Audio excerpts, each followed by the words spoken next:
তো আজকে আমার ঘরের কাজ পুরোপুরিভাবে একদম কমপ্লিট হয়ে যাবে। তো দেখতেই পাচ্ছ এগুলো হলো ককশিট।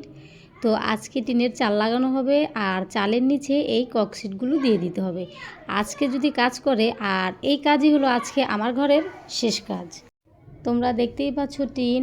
আর চলো তোমাদের এখন দেখায় কিভাবে আমার টিনের চালে ককশিটগুলো লাগানো হচ্ছে আর ককশিটগুলোর উপরে টিন লাগানো হবে। তো এই দেখো ককশিট লাগানোর কাজ চলছে। আর ইনশাল্লাহ আমি এই কাজের পরে আমি আমার স্বপ্নের ঘরে উঠতে পারবো। দেখতেই পাচ্ছ ককশিটগুলো কিভাবে বিছিয়ে দিচ্ছে। আর বাড়ি করতে গেলে বোঝা যায় যে কত কিছু একটা বাড়ি তৈরি করতে লাগে। তো এই ককশিট বিছানোর উপর দিয়ে টিন লাগিয়ে দিলে আমাদের বাড়ির কাজ আল্লাহর রহমতে সম্পন্ন হয়ে যাবে।